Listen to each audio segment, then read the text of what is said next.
Alrighty, let's go, everybody. Welcome back to the Squishy Sports Podcast and the Redzone Report for Week 13, the Thanksgiving special in America. Obviously, we don't have Thanksgiving here in Australia, but we still get the privilege of 3 games here on Friday morning and a game on Saturday morning for Black Friday. Absolutely bonkers keen as I've been. I am so bloody excited, and we've still got a full slate of games here on Red Zone on Monday morning as well.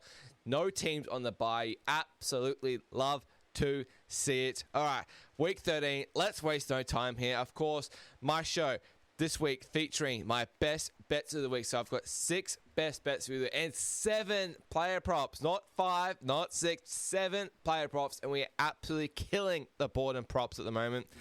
Obviously, giving you my rapid rundown as well. Going through, as I said, my player props as well. My SuperCoach update, who to trade, high break-evens, who I'm getting in, who I'm trading out. Continuing on with Survivor, I suggested either pretty much like the Ravens or Seattle last week. We had used Seattle before if we kept going. I have died about a month ago now with the Bills. And of course, we'll finish it off with our multi for the week and our Hail Mary 2+ touchdown leg, 3-leg parlay. Of course, guys, if you love the content, you love what you see, make sure you give the channel a massive like and a massive subscribe as well. If you're cashing in on these props, make sure to hit that like button, hit the subscribe. If you're listening on Spotify or anything, make sure you also give my socials all a big follow at Squishy Sports as well. Really helps boost my channel and the algorithm early on as well. All right. Last week, week 12, we did have a winning week across the board, which is good to see. Best bets went 3, 2, and 1. The one push was on the Chiefs minus the 3, getting the win in overtime there. And then the props. We started off 0-1 in the week. We had a brutal loss on Josh Allen pass unders, and we lost on the lateral pass. The 40-yard gain on the 4th and 27, a brutal loss. But that didn't stop us. We won the next 5 on Monday morning. So we took our props to 5-1 for the week. We have gone in the last 6 weeks, 26-7. Woo! We are running hot at the moment. 26-7 for 79%. One of the better player prop runs I have seen. Do my good research, and it is paying dividends for sure. All right, let's get straight into it. We have got bets for all 3 Thanksgiving games. How bloody good is life? Kicking it off with the Green Bay Packers at the Detroit Lions, 4 a.m. here in Australia, or 5 a.m. here down in Melbourne if you're there. Lions are a 2.5-point favorite, a total of 48.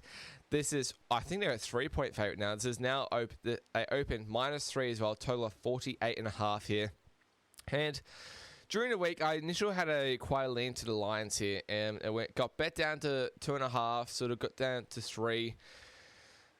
I have to see what the Lions injury report is looking like in regards to if they're getting some tackles back, if they're getting people in defense. It appears they're getting a little bit healthier. I am more interested in the over here. Indoor stadium here in Detroit generally get a lot of points. The Packers are starting to get a bit banged up on defense in their secondary. I think Lions after last week will be pretty darn pissed off with that performance against the Giants. We just still know they can score points. They still scored, 35, 5 touchdowns. I get it, that Giants defense isn't as good as Green Bay's, but I think the Lions will be out for a bit of revenge in this game from week 1, and I can see the Packers having to keep up as well. Packers haven't scored the most amount of points off offense as of late, but I think if the Lions are still a bit banged up in their secondary, I think they can take advantage of this defense and have to sort of keep up to try and score points. I can see this game going into the 50s. So give me the over 48 in this one for me here. If you can get maybe a better number on Friday morning or late tomorrow, late in the night, definitely go for it, but I do like the over 48 here. All right, second game of Thanksgiving, Friday morning here, 7 a.m., 7:30, I think. So bloody good. Friday morning games. Kansas City Chiefs at the Dallas Cowboys. Going to be one of the most viewed regular season games in the NFL. Absolute prime time in America for this one. After they've eaten all their lunch, they sort of had their nap during the Lions game. They wake up and the Kansas City Chiefs, Patrick Mahomes, is traveling to Dak Prescott and the Dallas Cowboys. Dallas coming off that wild comeback win against Philly last week. Even the Chiefs as well, comeback win against Indy, getting the win in overtime. Both having a game-winning field goal. And now, the Chiefs travel to Dallas as a 3-point favorite in this one here. Has been a tiny bit of Dallas money. High total of 52, and I'm not interested in the total. I am interested to keep riding this Chiefs train. So we're on the Chiefs minus the 3 last week. We were probably lucky to get a push in all honesty, but I can really see Mahomes in this offense stepping up to the occasion here. Huge game. Chiefs just have to keep winning. Is this a flat spot now for Dallas? Coming off, obviously, that win against Raiders. It was the first game after the player tragically died. And then they've had to back it up with a division game at home, that comeback win. Is it a flat spot now for Dallas? I believe so.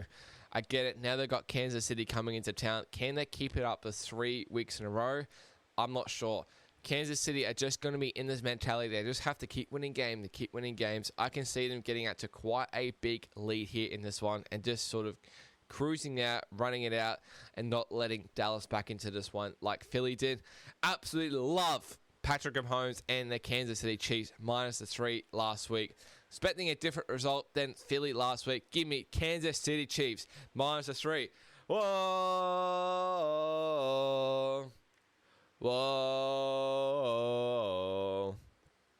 Kansas City Chiefs minus the 3. All right, heading into prime time on Thanksgiving.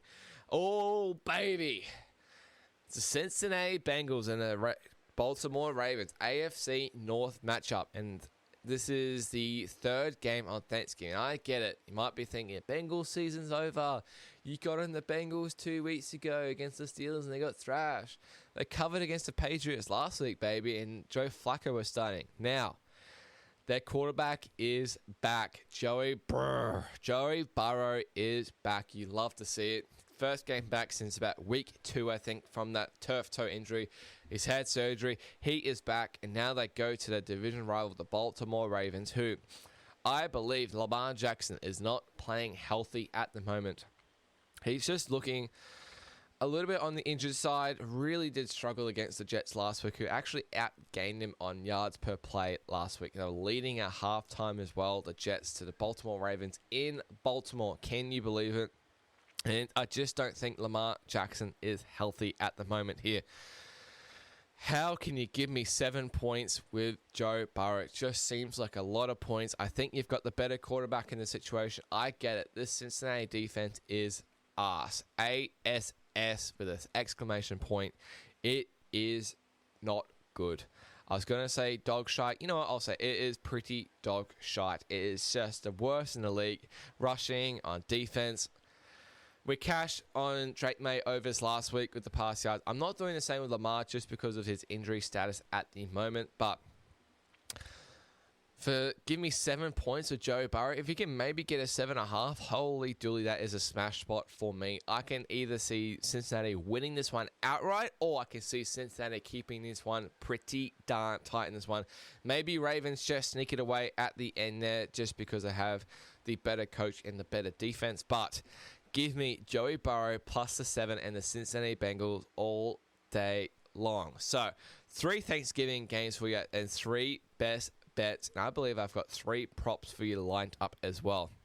All right, let's cross over into our 4th best bet for the Redzone Report this week, and that is the San Francisco 49ers just beating my Panthers in primetime over the weekend against the Cleveland Browns and Shedeur Sanders off his debut win against the Raiders. This is in the early slot of the Monday morning in the first slate of games here, and we have seen a ton of Cleveland Browns money for this one so far, and a shite load of under money as well. This one opened at 40.5 total, now been bet down to 36.5. We've got high wins expected. 49ers have been bet down from 6.5 down to 5, from minus 6.5 down to minus 5. I was fortunate enough to get a Browns plus 6.5 on start of the week. I'm obviously not going to give that out to you here, but I still like the Browns at plus 5 here. I get it. It's moved across that key number of 6, but everything is in advantage for the Cleveland Browns in this situation. You've got the 49ers coming off a short week on prime time against the Panthers. Now have to travel all the way east and play in the first early slot against East. So, I like to fade teams that are traveling east in the first slate. Always sort of a good fade because they're not used to a time zone. Now you've got an NFC team heading to a AFC team at home. Another reason I always like to fade a non-conference team who is playing a road game. It's the least important game on their schedule. So you've got a short week, and you've got traveling east in the first slate, and then you've got a non-conference opponent as well. Now battling the winds and potential of rain as well. There was a bit of snow, but apparently it's not there anymore. 49ers, if it's rainy and windy and grimy weather, something they are not used to in San Francisco. It's going to be cold as well. All set up for Cleveland, right? I don't see San Francisco scoring many points in this game. They only put up, 20 points against my Panthers on the weekend. Brock Purdy threw 3 interceptions in the first half. Now you got Myles Garrett running in them all day long. Browns defense, for me, is one of the best in the league. Easily top 3. Believe they got the best passing DVOA in the league as well. So they will easily be able to stop Brock Purdy on the pass, I think. And it's just whether they can stop CMC. I think they can easily stop CMC. And then this 49ers defense, it's still banged up. It is still banged up. The fact the Panthers only scored 9 points on Monday was a disgrace. Had an interception from the 1-yard line, which is such a halt. Missed a 2-point conversion and only scored 3 points from those 3 turnovers. So very disappointing, but if you can get a team that can take advantage of those turnovers, like the Browns, I believe they will be able to definitely cover this 5. Give it a little sprinkle. I believe the Browns will go and beat the San Francisco 49ers on Monday morning. Give me the Browns, Buck, +5 Monday morning. All right, flicking on. We're making some good pace here. The Houston Texans AFC South matchup heading to the Indianapolis Colts. Still in the first slate here. The Colts moved to 8-3, losing to the Chiefs after their first game back from Germany. And the Houston Texans now move to 6-5 after beating the Buffalo Bills in primetime. They'll be feeling good about themselves. Colts are a 4.5 point favorite here. Total of 44.5. We have seen a bit of Colts money during the week. And I'm not playing the Colts. I'm not playing a side here. I believe we're not sure at quarterback yet whether it's going to be CJ Stroud or Davis Mills in this one here. Regardless of the quarterback in this one for the Texans, I love the under. Under 44.5 here. The line just seems way too high for me here. So you've got a Colts team that is admittedly, from the coach, being struggling on offense for the last few weeks. And you've got, similar to the Browns, one of the best defenses in the league. Easily top 3 as well with the Browns as well. I'll probably be putting Seattle as well as that third team in there.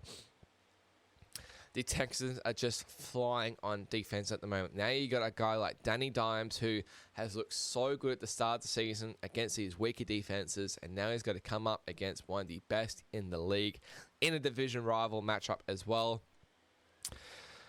Can he do it? We saw he was only able to put up 20 points last week, and that was 0 points in the last quarter. When it comes under pressure, Danny Dimes is seeming to crumble.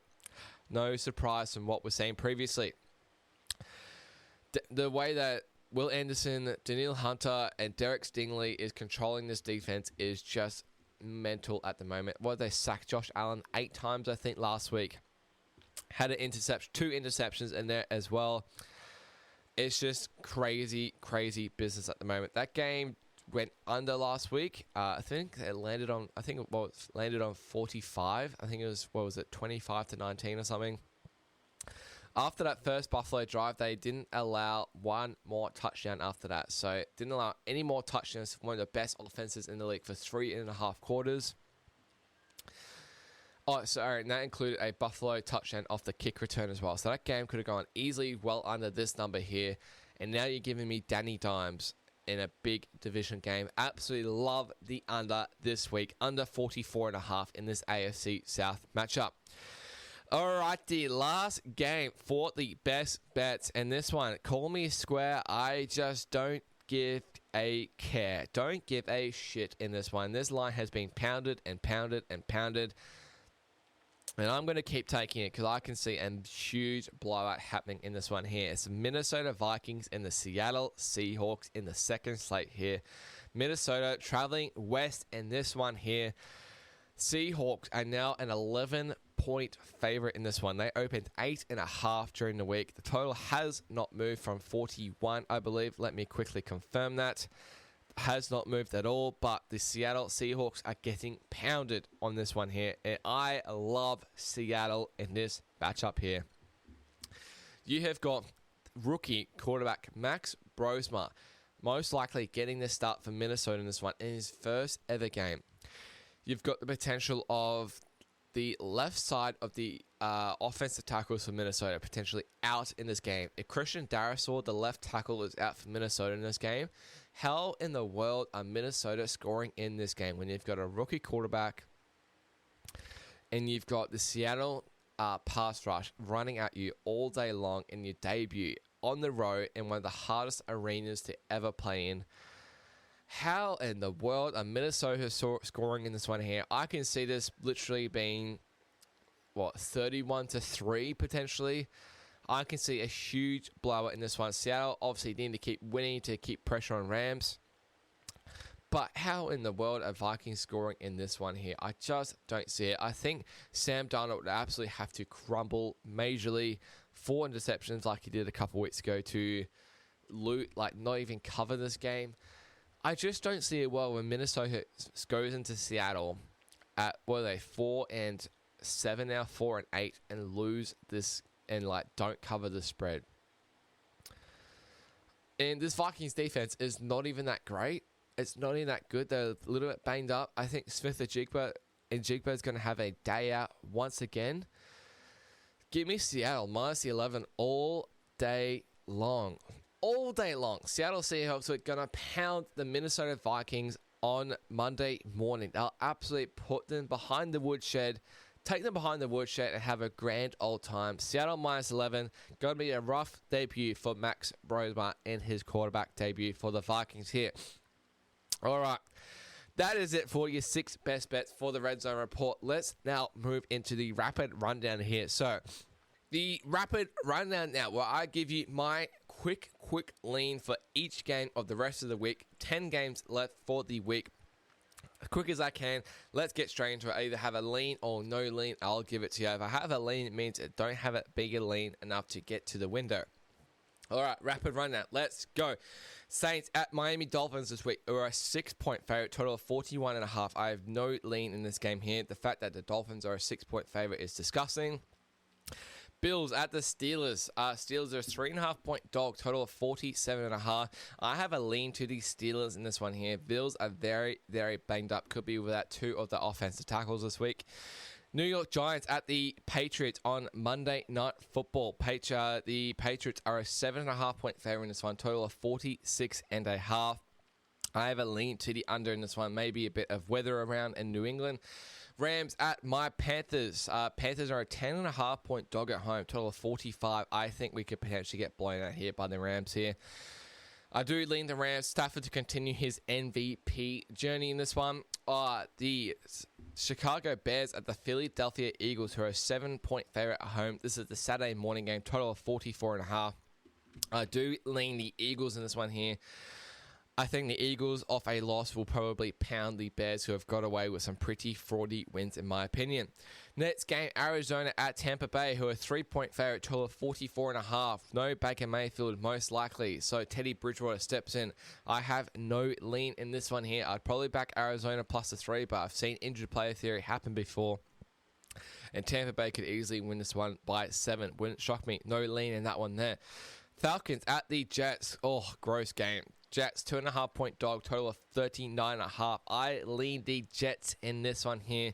How can you trust Kirk Cousins as a favorite on the road? I get it, he beat the Saints last week, but I thought the Saints absolutely shot themselves in the foot. I don't think the Falcons were good whatsoever. Next game, Jacksonville Jaguars heading to Tennessee against the division rival, the Titans, who are a 6.5 point dog, total of 42.5. I do lean the Titans in this one here, but it's just so gross. I just can't quite get there. Raiders at the Chargers, AFC West matchup. Chargers are a 9.5 point favorite, total of 41.5, and I do lean the Chargers in this one here. Happy to fade the Raiders after firing their offensive coordinator Chip Kelly. Chargers have gone into the bye off that absolute flogging, 35-6 against the Jacksonville Jaguars. I expect them to absolutely take the Raiders behind the woodshed here. Broncos at the Commies, Sunday Night Football to round it off. 6.5 point dog. The Washington Commanders at home, total of 43.5. I do lean to the under in this one here. I just don't see how Washington will score in this one here against that defense. Alrighty, that rounds it off for the rapid rundown for week 13. Oh, excuse me, bit of indigestion there. Alright. Into the player props, and as I said, I have got 7 for you this week. Usually started with 5, moves up to 6. I've got 7 bangers for you this week, and I'm ready to go 7-0 in this one here. Let's kick it off, and as I said, I've got a bet for each Thanksgiving game. You must be so grateful for me. How bloody good am I? All right, first one here, Amon-Ra St. Brown over 75.5 receiving yards. This guy absolutely feasts on Turkey Week, absolutely feasts on Thanksgiving. So the Detroit Lions generally play on Thanksgiving Day, and he absolutely loves it. He went about 75 last year. Last 2 years before that, went 100 plus here. As I said, this Green Bay secondary is a little bit banged up, is what I think. Amon-Ra St. Brown will have an absolute day out. I mean, I get it. Jahmyr Gibbs went 200 plus rush yards last week, but now you've got Micah Parsons there to try and stop that run. Amon-Ra St. Brown over 75.5 receiving yard. Absolute disrespect to one of the best wide receivers in the league. All right, next one here. Mary had a little lamb. CD Lamb over 78.5 receiving yards here. Had a few drops against the Eagles last week. Still went pretty close to hitting this over. Brian Schottenheimer, the Dallas Cowboys coach, comes out after the game. Someone gets asked about CD's drops, and he said, you know what? CD is going to get fed the ball plenty next week against the Chiefs. And I 100% believe that. If you hear it, you got to believe it. CD Lamb over 78.5 receiving yards here. If they're in a situation they have to be chasing like last week, he will be getting fed the ball plenty. Obviously, I get George Pickens has been absolute star in this receiving core here, but time for CD Lamb to step up here. I think he goes close to 100 plus in this game here. Mary had a little lamb. CD Lamb over 78.5 receiving yards. Oh, one of my favorites, I reckon. This guy absolutely torches the Baltimore Ravens. Every single game it appears when Joe Burrow is the quarterback. I believe he's gone 200 plus. I think he's gone 160 plus against them before. And it's Jamar Chase over 91.5 receiving yards. I get it, it's a big number. He's still one of the best in the league, and now he's got his quarterback back. His quarterback has got his receiver back from suspension as well. He's going to be pretty pissed off from that suspension as well, I think. Now you've got T. Higgins is out as well. Who else is he going to throw to? Buddy Osovius? I don't think so. I think he's just going to feed Chase all bloody game long. And I said, if they're in a situation where they're chasing because they're 7-point dogs, he's just going to feed and feed and feed Jamar Chase all night long. Absolutely love Jamar Chase to go bonkers this week. Over 91.5 receiving yards. All right, happy feet. The Penguin, Jalen Waddle. Over 71.5 receiving yards in this one here. He's absolutely flown over this number here consistently in the last sort of 6 weeks. I think he missed the last game against the Commanders. He had about 50, had a big drop as well. Now you're playing a Saints secondary, which is terrible. And now you're giving me 71.5, who's been pretty much Hill's replacement all day long. Waddle over 71.5 receiving yards. Next one here, I'm still gonna go with this Texans defense here, like I did last week. That was literally the second time a quarterback has gone over 222.5 pass yards all season, and it was done off a fucking lateral. I'm absolutely spewing about that still. It was just so brutal, so close away from a sweep here. Daniel Jones under 222.5 pass yards in this one here. He went under this number last week, and just against the Chiefs, I get it. They had a lead. Probably didn't need to pass the ball as much, but I just think like Danielle Hunter, Will Anderson will easily be able to shut down Daniel Jones plenty of times in this game here. And they're a favorite as well. So maybe a similar situation here where they are leading the game and they just need to run it with Jonathan Taylor. But I just don't see how Daniel Jones is going to have success against this Texans defense. Give me his under 222.5 pass yards in this one here. Next one here, I'm going to continue fading this Bills rush defense. I should have done it last week with Woody Marks. It was an easy cash. Now it's a similar number this week with Jaylen Warren. Over 64.5 rush yards in this one here. This Buffalo rush defense is awful at the moment. It is disgustingly bad. Their defense is starting to get more banged up and more banged up and more banged up. And I can just see Aaron Rodgers is going to be back off a hand injury as well. Are they going to pass the ball as much with Aaron Rodgers? I don't think so. It's probably going to be cold as well in Pittsburgh. I think they'll run the ball all day long down this Buffalo Bills rush defense. Absolute run it down their throat. Jaylen Warren over 64.5 rush yards just seems so easy to me. If it seems easy, it's probably too good to be true. But I think he goes well over 65 rush yards in this one here. And last week we spoke about it. And that was the free candy. That was the free candy with Smith and Jigba over 88.5 receiving yards in that one. If you got on 88.5, congratulations. It closed 98.5. You didn't need it. He had 160 receiving yards against the Tennessee Titans. 2 touchdowns in this one. And now this week it opens at 96.5 against the Vikings as a big favorite. It's still too low. This number has to start with a 1. And no, I don't mean numbers 10 to 19 or 1.5. It has to start with 1 and then a 0. And then another number after that, 0.5. Has to start over 100. 96.5 is still too low. A guy that is leading the league in receiving yards with averaging easily over 100 a game. I think he's gone under this number twice this season. He's gone 75 plus in every game. I said he's gone over 100 yards, but 2 games this season. And now you're giving it that number to me against this pretty poor Viking secondary. 10-point favorites. I've just got to keep taking it until it loses. Not just once in a row, but twice in a row. Jackson, Smith, and Jigba, 96.5 receiving yards over that quite easily for your 7th prop of the week. All right, let's head into a bit of SuperCoach. I'm not going to touch too much on this because it's just not been a good season. And I had a pretty disappointing week last week. Scored 420. Not a Jahmyr Gibbs owner. Very, very sad. You hate to see it. So I scored 420. Went down 545 spots to 6.2K. I went up at 550 last week. So I'm just sort of feels like I'm back to square one. Last week, I did end up boosting. I stuck with my 3 trades. I went traded out Colston Loveland, Saquon Barkley, and Jackson Dart. They went out, and I got in Lamar Jackson, Kenneth Gainwell, and Trey McBride. All right, so this week, we're looking at top 2 trading amongst the top players, which is Shedeur Sanders, which is pretty surprising to me, and Jahmyr Gibbs, which is no surprise to me there. Top 2 trade out is JJ McCarthy. I guess that makes sense. If you got JJ McCarthy, trade him out, get a cheaper quarterback in. You're never going to play Shedeur Sanders, but good sort of like make a bit of profit there. And Emike Egbuka is being traded out as well now with Chris Godwin back in. And break even wise this week, the lowest break even, we've got a couple of Wilsons at the top. Emmanuel Wilson, minus 35 break even from the Packers. Would not be trading him in with Josh Jacobs likely to be playing tomorrow and Thanksgiving. Michael Wilson, minus 29 break-even. He has been killing it very quietly for Arizona at the moment, being one of Jacoby Brissett's sort of pet pals to go to. And then Kenneth Gainwell, minus 29 break-even in this one, who I got in last week. Very good cash grab there. Highest break-evens this week. We've got 4, and they are all quarterbacks. So, can finally mention Joe Burrow, 108 break-even. The only one that's got over 100 break-even, which is astounding. Justin Herbert, 84 break-even.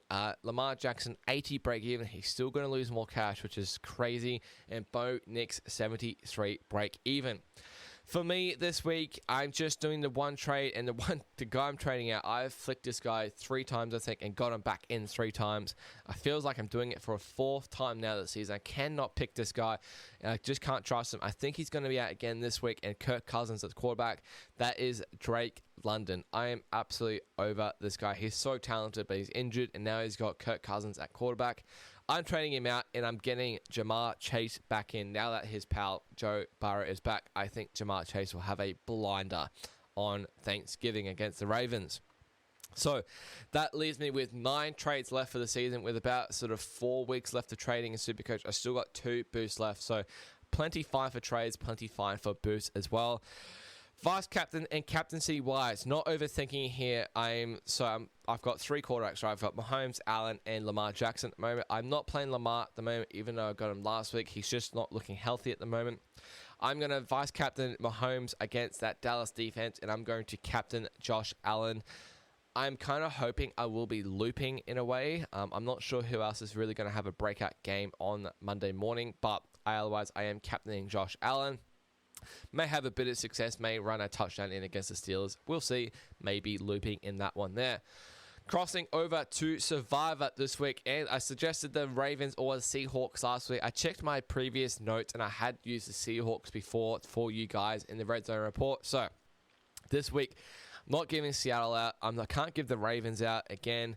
I believe I've used the Rams as well a few episodes ago, so I'm going to give out the Chargers in this one here.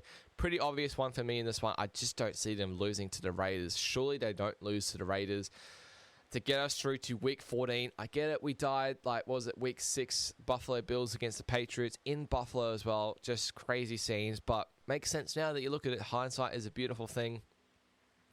But the Chargers, they're just not losing against the Raiders this week. There's just no way they can lose. So give me the Chargers this week in Survivor. All right, let's finish it off with the multi for the week. And last week, I gave you out a multi around the $56 mark. 5 legs as per usual. And one of the legs is Kansas City -3. So we pushed on that leg, but every other leg won in that one. So ended up cashing at $29 last week, which is pretty cool. So we have now cashed 2 multis this season at pretty good odds. So we are now well in control for quite a lot, like this season, next season, maybe in the season after. But let's keep it rolling this week. And I've got another banger for you lined up this week.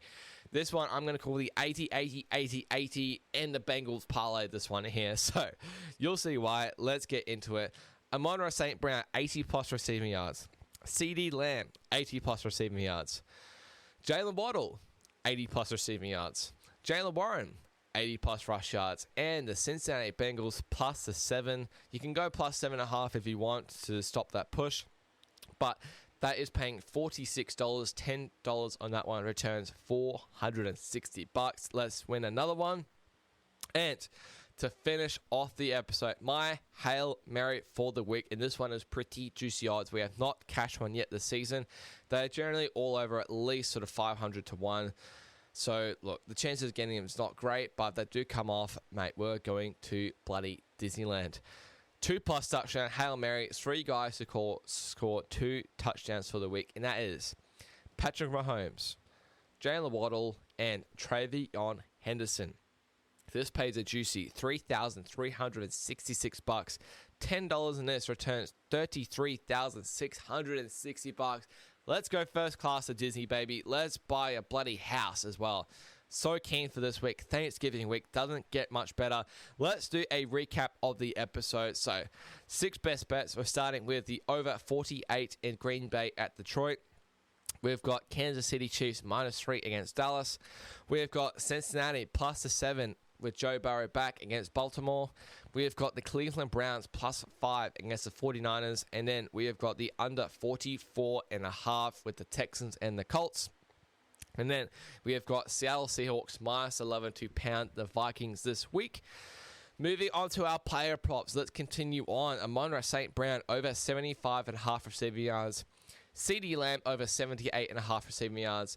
Jamar Chase over 91.5 receiving yards here. Jalen Waddle over 71.5 receiving yards. Daniel Jones under 222.5 pass yards. Jalen Warren over 64.5 rush yards. And to finish it off, our boy Jackson Smith and Jigba over 96.5 receiving yards there. Our multi for the week is 5 legs. Monroe St. Brown, 80-plus receiving yards. CD Lamb, 80-plus receiving yards. Jalen Waddle, 80-plus receiving yards. Jalen Warren, 80-plus rush yards. Bengals plus a 7 pays $46. $10 returning $460. And then our Hail Mary for the week, 3 players. Patrick Mahomes, Jalen Waddle, and Travion Henderson paying $3,366. $10 returns $33,660. Let's go, baby. It's turkey week. It's feast week. Obviously not in Australia, but we can still get some turkey right. We can still have a bit of turkey off the bone.